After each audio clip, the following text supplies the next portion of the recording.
మరో విధంగా మానసికంగా ఎట్లా వేధించాలని ఏమీ లేకుండా ఒక 100 క్వశ్చన్లు తయారు చేసుకోవడం, దాని అన్నిటికీ సమాధానాలు చెప్పండి అని చెప్పి వాళ్ళ స్టేషన్ పిలిపించుకొని పొద్దున్నుంచి సాయంత్రం వరకు కూర్చొని పెట్టుకొని పై అధికారులకు తెలుగుదేశం నాయకులకు చెప్పి మేము మీరు చెప్పినట్టు ఇంతమందిని ఏడిపించాం, ఇంతసేపు కూర్చొని పెట్టామని చెప్పి వాళ్ళను ఇది చేసి పంపించడం. చివరకు ఏ మార్గాన్ని పోయినారంటే వార్త వస్తే జర్నలిస్టిక్ ఫ్రీడమ్ అని కొంత ఉంది, దాంట్లో వాళ్ళు పత్రికా స్వేచ్ఛ కింద సోర్సెస్ చెప్పకుండా ఉండడానికి కూడా వాళ్ళకి అవకాశం ఉంది. ఇది రాజ్యాంగం కల్పించిన హక్కు. మీకు ఎవరు చెప్పారు ఈ వార్త, మీకు ఎలా తెలిసింది, దానికి సంబంధించిన కంటెంట్ ఇవ్వండి, ఇది రాసిన డ్రాఫ్ట్ రాసింది ఎవరు, తర్వాత టైప్ చేసింది ఎవరు, దాన్ని ఎడిట్ చేసింది ఎవరు, దాన్ని చివరకు ఫైనలైజ్ చేసింది ఎవరు, దాన్ని ప్రింట్ చేసింది ఎవరు, దాని ఎడిటర్ ఎవరు, ఈ వివరాలన్నీ ఇవ్వమని చెప్పి పోలీసులు ప్రశ్నావళి ఒకటి తయారు చేసి క్వశ్చన్స్ అడుగుతున్నారు. ఇంతకంటే దుర్మార్గమైంది ఏం లేదు.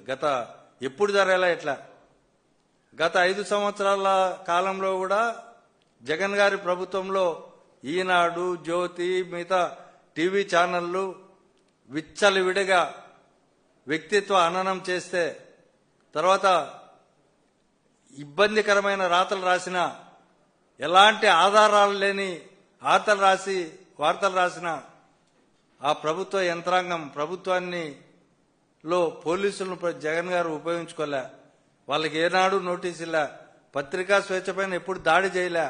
కానీ ఈరోజు పత్రికా విలేకరుల పైన కేసులు దాదాపు 17 కేసులు పెట్టారు.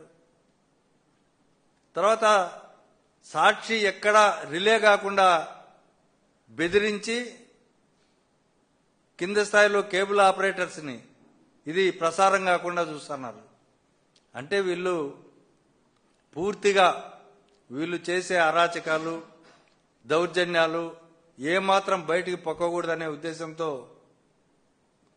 ప్రశ్నించే గొంతుకు నొక్కాలని చెప్పి సూపర్ 6 హామీలన్నింటినీ మర్చిపోవాల జనమని రోజుకొక డైవర్షన్ పాలిటిక్స్ అవలంబిస్తూ ఇలాంటి నీచమైన కార్యక్రమాలకు పాల్పడుతున్నారు. కొంతమంది పోలీసులను శాడిస్టులుగా తయారు చేసే ప్రయత్నాలు ఈ ప్రభుత్వాలు చేస్తున్నాయి. కొంతమందికి పలాని ప్రభుత్వంలో అంటగాగినారు వీళ్ళు అని చెప్పి ముద్రలు వేసి అనేక మందిని ఈరోజు విధుల్లో లేకుండా వీఆర్లో పెట్టిన పరిస్థితి. ఇలా కక్షపూరిత రాజకీయాలతో ఈ రాష్ట్రంలో ఒక శ్మశాన వాతావరణాన్ని క్రియేట్ చేయడానికి, అందరినీ ప్రశ్నించే ప్రతి గొంతుకును భయపెట్టడానికి సోషల్ మీడియా నుంచి పై వరకు రాజకీయ ప్రత్యర్థులపైన, సోషల్ మీడియా కార్యకర్తలపైన, జర్నలిస్టులపైన, న్యాయవాదులపైన ఎవరు ప్రశ్నిస్తే వాళ్ళపైన వాళ్ళు నేరెత్తకుండా భయపెట్టాలని కేసులు పెడుతున్నారు. నల్ల కాకి చొక్కాలు విదిలేసి పచ్చ చొక్కాలు వేసుకుని ఈ ప్రభుత్వానికి ఊడిగం చేస్తున్నారు. వాళ్ళు భవిష్యత్తులో చట్టపరంగా మేము తీసుకునే చర్యలకి వాళ్లే బాధ్యులవుతారు.